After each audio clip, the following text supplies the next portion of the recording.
See, I got this email, Brian. You know the emails I get sometimes. And it's from a person who says, please keep my name anonymous. So he will henceforth be known as Anonymous. And basically, he grew up watching Mid South Wrestling, and he had a question. He's heard us talk about Laranja, Louisiana in the past, which when we've done some of these Mid South segments, that was that building, some miles outside of New Orleans in South Louisiana with a muddy parking lot and a tiny, soggy locker room. And they had a flea market at intermission. So the guy that owned the building could sell and blah, blah, blah. Right. And this Anonymous says, I actually went to some of those matches, agree with you about how bad that place was, but I'm from Hammond, Louisiana, which is right next to Laranja. And I haven't heard you mention Hammond since I attended matches at the University Center at Southeastern Louisiana University. And that place had to have looked like the Superdome compared to Laranja. It did. And he says, I remember in July of 1984 watching a cage match with the Midnight beating the Rock and Roll Express in a loser leave town match there. If my memory is correct, you had Robert Gibson's boot tied to the cage while Ricky Morton got pinned. I was 11 years old in 1984. So Anonymous, I grabbed the Midnight Express scrapbook, which I actually should have probably marked the goddamn page ahead of time, but you don't mind helping me vamp, do you, Brian? Not at all. And, I think I've heard you mention Hammond, Louisiana. There are other Hammond. You've mentioned what? Hammond, Indiana? Is that what I'm thinking of? Hammond, Indiana is the Road Warriors had the riot where they were fighting. It's on YouTube. They're fighting the people in the crowd. That was the Hammond Civic Center in Hammond, Indiana. But Hammond, Louisiana, we ran a couple of times, including one of the last Stampede stops, because that college, Southeastern Louisiana University, for that area, it was a pretty big college, and they had a beautiful building that probably, I'm sure it was an arena and seated probably 6,000 people or more. And it was actually, I found it. It was July 7th, 1984, Hammond, Louisiana.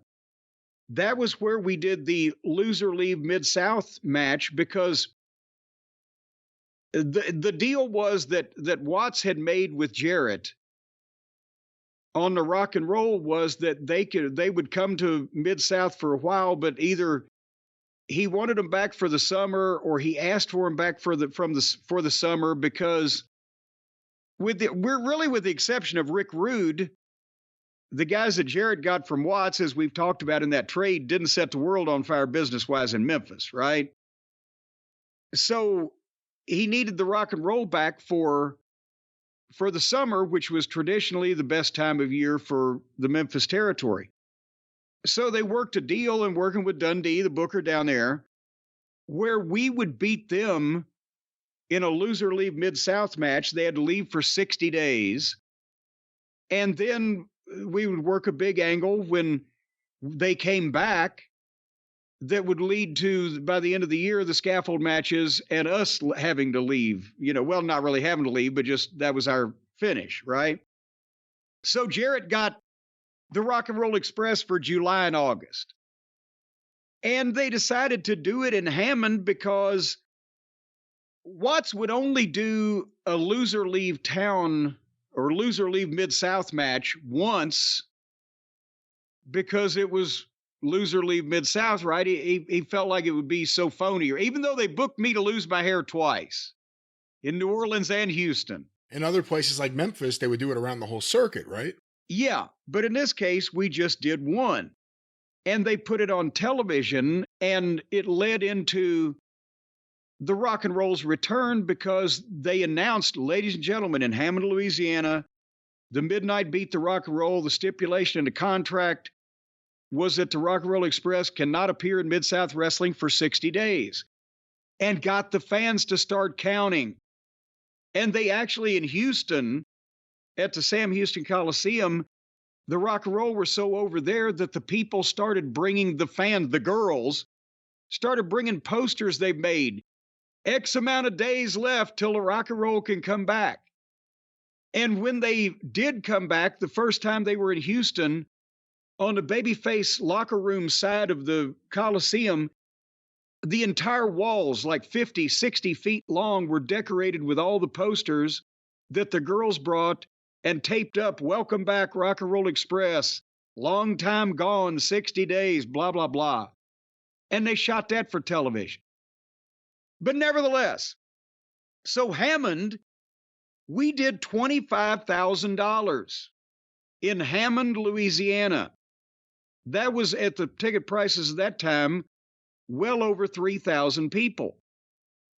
And I don't know what the population of Hammond particularly was at that point in time, but it's only like, see, that's the thing. It's like 40 miles from New Orleans and 40 miles or whatever from Baton Rouge, two towns that were running twice a month already. And when we did, as a matter of fact, I can't remember the last Stampede. What did we do there? Bopping back to see Hammond, help me. I should have used more bold print. There we go. Okay. Hammond, for the last Stampede, only did $14,000, which was only maybe a little under 2,000 people. But that's the thing, is we did it also the same thing in Baton Rouge and did a big house, and we did it in the Superdome and had the second biggest gate of all time. And we did it like 40 miles in the middle of that and still did 2,000 people. But when we had a showdown with the Rock and Roll Express and it was made that important of a match, it did almost twice as much as what the gate with Watts and Dog did.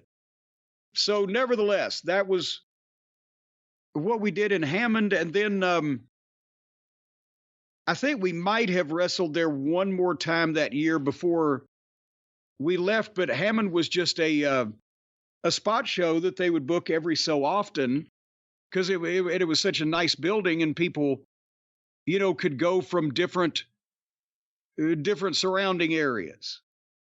So it drew from a little bit of everything. But and remember Bogalusa, Louisiana, which we'll get to on one of our Mid-South recaps one of these days.